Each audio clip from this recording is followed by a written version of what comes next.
Hey there, my name is Addie. Welcome to my YouTube channel. To kick things off, I want to share a very personal story. I'm going to tell you the story of my solo cross-country move from Massachusetts to Utah. Some of my friends and family have heard me tell this story or they've heard snippets of it, but I've never told, maybe I've told a few people. I've told very few people the whole thing, A to Z. This is going to be a long video, so I appreciate your watching. First of all, I grew up in Massachusetts, kind of like I said. I grew up there from about age of 7 months to 24. Not counting college, which was in Rhode Island, but with college you're in and out. Anyway, I grew up there. My family did very little traveling. One, we just didn't have the money because we spent all of it on our education.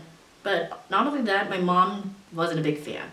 So our vacations usually consisted of going to Boston for the day, going to New Hampshire for about 4 days, or Vermont, but no planes, nothing really that far away. I always had this urge to get out, to explore. Because the part of Massachusetts I grew up in, it's think kind of Florida.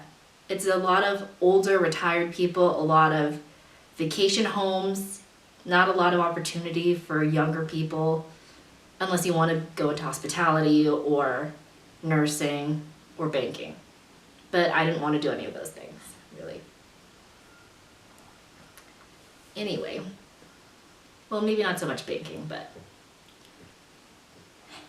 anyway, I studied applied math and statistics. There were no analyst, mathematician type jobs where I grew up, except if you wanted to be a math teacher or tutor, which again, I did not want to do.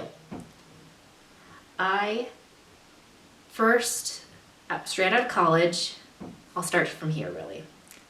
Straight out of college, I got a job about one town over from where I grew up. I thought it was a good idea for me. I could stay at home, save some money, get some money to pay back all my student loans. It was a win-win. However, I just didn't feel right there. There was something nagging at me that I didn't want to spend the rest of my life on Cape Cod, which is where I'm from. So I worked the job, it didn't really sit right, and eventually, unfortunately, I was terminated. And I don't want to bash this company by any means. I don't want to say they're wrong or I'm right and they're right. It was honestly kind of a mutual breakup. Anyways, I go a few months, I was unemployed and student loans are again weighing on my mind. So of course, not only do I need money to pay those loans back, but I need to establish a career for myself so I can feel independent and feel like an adult. I interviewed at this place. It was off Cape. It was quite a commute, but I go through several rounds of interviews. I get the job. I was so excited because it's off Cape, so it'll give me a lot of money to save up for a place of my own and eventually get me out of my parents' house, which was my ultimate goal. I start working this job. I make a friend right away. She was super nice, but unfortunately she left after a month, which is fine. Everybody has their own career path. So power to her. I still talk to her. If you're watching this, you know who you are. Hey, miss ya, love ya. And then something else happened. My manager left about a month and a half, 2 months into me working there.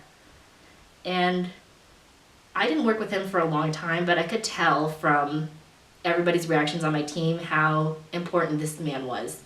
He had been with the company for 11 years. He got married while he was working there. He had his 2 kids while he was working there. It was a hard day, and I actually did see him cry. Pretty much everyone cried that day. So he left, and again, I respect him. I still kind of talk to him sometimes on either on LinkedIn or email. He was an amazing manager, and I'm sad I only had a few months with him. So of course, with a manager leaving, which is always hard, they had to move some managerial spots around. So one of my team members, who I already knew, I'd worked with him since I started working at the company, became my new direct manager. And I thought, like, okay, cool, he's a nice guy. fine with me. And I just tried to be flexible because I'm still relatively new. And this is going to sound like I'm kind of bouncing around, but this is a huge part of my story. I went to Utah while I first started working this job in kind of near the Boston area, Massachusetts, far away from where I lived. I've been a huge fan of BYU Vocal Point for years, and I never thought I could see them because they were all the way out here, or out there, when I was in Massachusetts, and I was here. But I managed to save up, I booked a flight, booked a hotel, and managed to see Vocal Point. And while I was there, I just expected to see a concert, maybe kind of sightsee around Utah, and then go home. But while out here, I met some amazing friends, not just in Vocal Point per se, but also just around here. And I loved the culture. Everybody was so welcoming. It was like nothing I had ever experienced before. So I come here, some friends take me in, they welcome me, they talk to me, get to know me, and they wanted to get to know me as a person. The thing is, in Massachusetts, especially in the workplace, they just want to know your educational or professional background. They want to know where you went to college, what your GPA was, what you have career goal-wise, which is all great things. I'm not gonna lie, those are good things and standard questions to ask in an interview. But no one really wanted to know me, like my story. So that was different, but a good different. So I come back to Massachusetts to this job with my now newish manager. And things were great, things went well. I started making friends with my other team members who I'm still friends with to this day. Like I said, they're great, they made it great. And again, after my first manager left, I could tell things were starting to really change. The foundation was really rocked. As time went on, my manager, some of my team members who had been on the team or in the industry for 10 plus years just treated me differently. And again, I don't want to bash anybody. I don't want to say they're wrong or they're right or I'm right. I'm not trying to play the role of the victim. This is not the point of this story. Anyway, they just treated me differently. They expected too much because at the time I was 22/23-ish, yeah, when I was working there. But they just wanted a lot from me. And I found myself just getting anxious to go into work, which is not a good sign.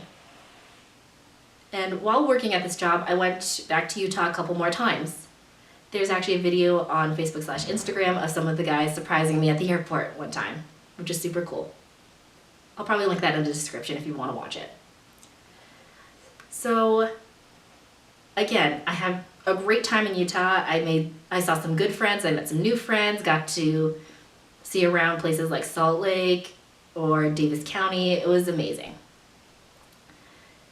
And of course, I come back to Massachusetts. I just get that feeling, that anxiety in the pit of my stomach, thinking, oh my gosh, what am I going to get in trouble for now?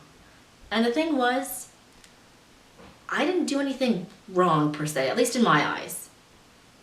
And again, I don't want to judge anybody. I don't want to say they're wrong or say they're horrible people.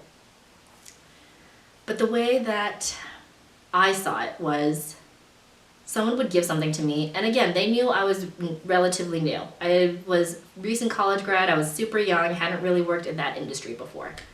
They give me something, not give me a ton of detail about how to do something, whatever the task was they wanted me to do, and expect you to do it. And I bring it back to them, and they basically get mad at me for saying it was all wrong. And at first I thought it was something I was doing wrong, but then asking, again, some of my friends who either worked on the same team as me or different teams, they had similar stories. So I knew that it wasn't just me. And again, after working at this job for about a year or so, one of the guys who I was super close with and got along really well with, he left. Which again, everybody's career path, people come and go, and that's just the name of the game of workplaces. But as time went on, I realized there was quite a bit of turnover. They would make these insane decisions, either cutting out departments or taking people off. It was a lot. So that was another red flag for me.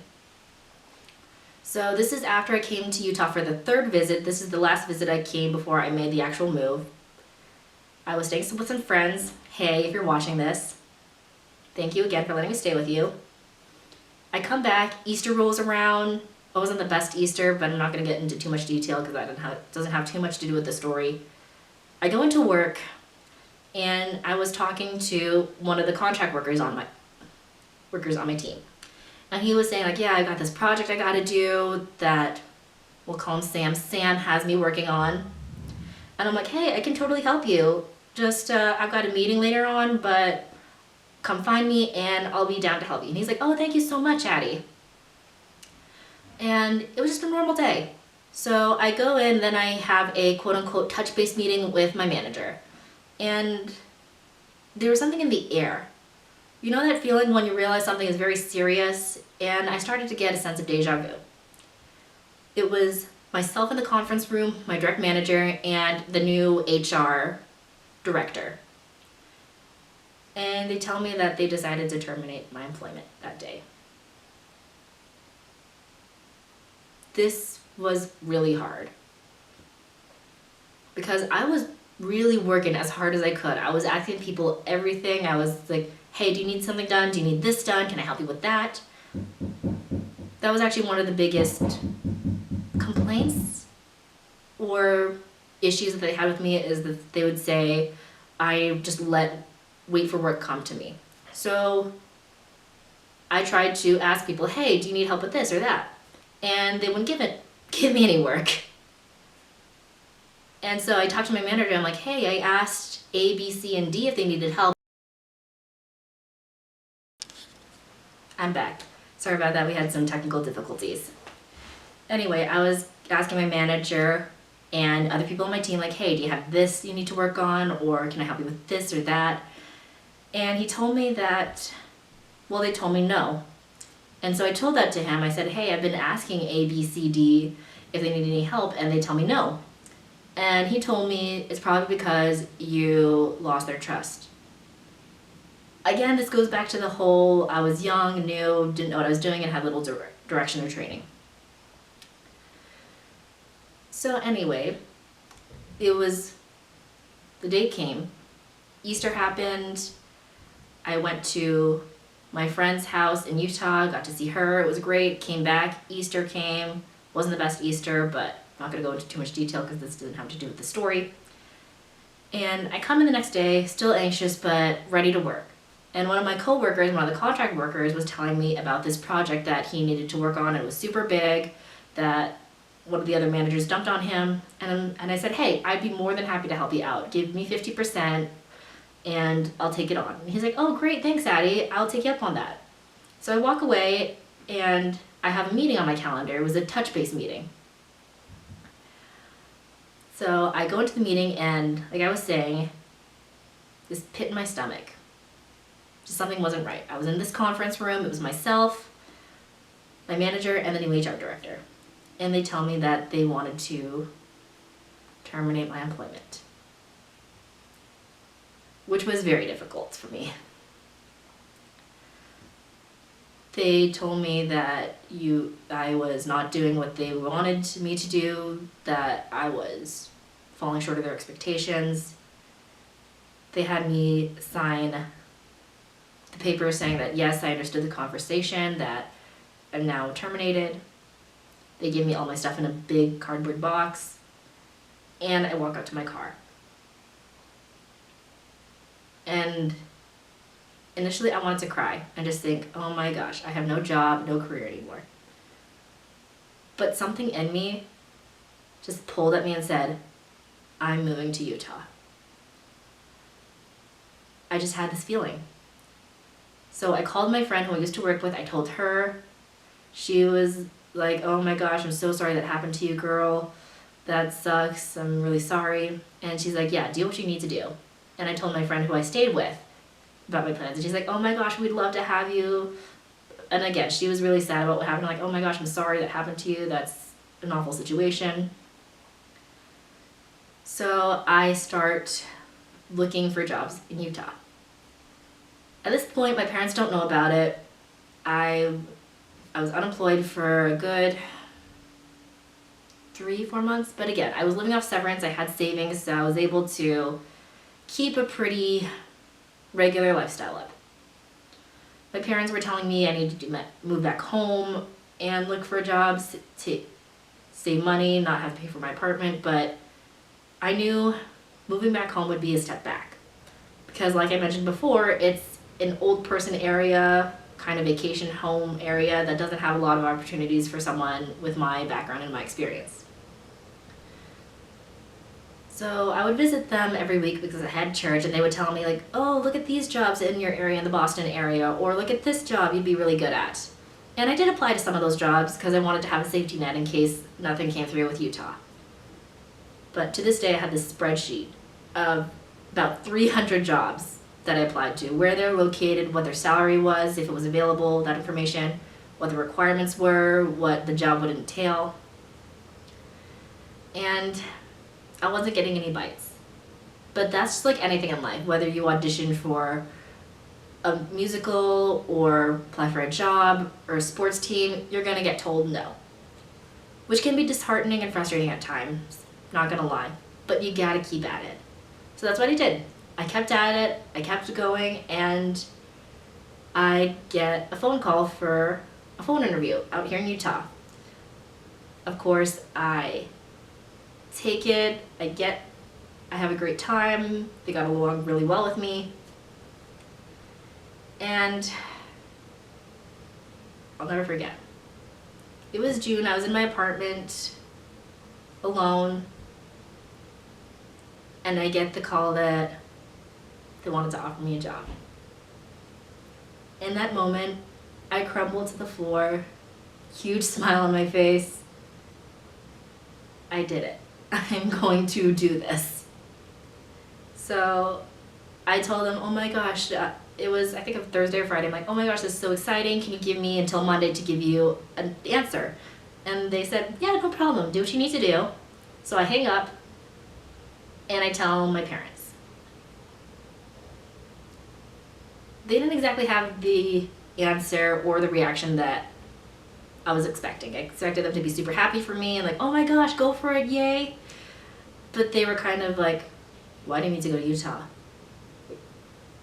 What? And again, it was a little hard to hear that, but I know they're just being concerned because they knew my background and what I went through and my struggles. But there was still something in me that told me I need to do this. So I remember I went to this church talk a little while ago while I was still unemployed, and a priest there told me to pray to St. Joseph the Worker as far as job and career advice goes. And I did that, and this happens. And again, I'm not saying my parents were trying to be mean or rude or shoot me down in any way. They were just concerned, which I love them for, and they're happy about my situation now. So I make the preparations to move to Utah.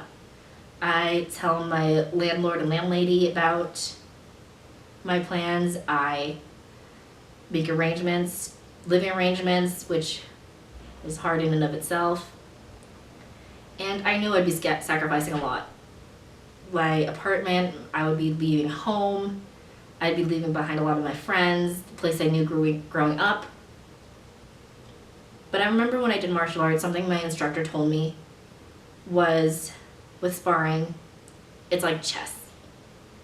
You gotta make sacrifices in order to win. Yes, sometimes you gotta sacrifice that rook in order to get the king. All of you chess fans out there, hopefully you get that reference. So I make the preparations, I make the arrangements, and my parents eventually did come around. And I'll never forget. I had broken my contract with my old apartment. I was living at home for a few days before I made the official move. I had everything together. I knew what I had to do. And I took that one-way ticket from Boston to Salt Lake City. When I was on the plane, it occurred to me, I'm moving to Utah. I am making a solo cross-country move. I landed 3 a.m. August 1st, 2019. My former landlady picked me up. She brought me to the house I'd be living in. And unfortunately, that's not exactly the end of my story. I still have lots of growing to do. I lived with some people I didn't really get along with. It was pretty difficult, but you gotta make that uphill battle in order to see the top. When climbing a mountain, you're gonna get injured, you're gonna take a wrong turn, things are going to happen, but the view at the top is amazing. I'm not saying I'm at the top right now. Again, I'm still on my journey, and I'm totally fine with that. The road was difficult. I lost some people. I'm back again. Sorry, my camera filled up. As I was saying, I'm nowhere near the top yet. I don't know what that will be or what that will look like, but I'm still on a journey, and I'm totally fine with that. I'm telling you this story not to say that moving across country is the thing to do, or it's the best way to grow up, or this is what makes things worth it, makes life worth it by any means. I'm hoping that I can encourage someone, if you are thinking of moving across a country or to maybe even a foreign country, or if you're thinking about starting that business or going to that school, hopefully this encourages you. And something I want to leave you off with is a quote from Nike. Most everyone has heard that "just do it" quote, right? Well, it goes a lot longer, and this is it.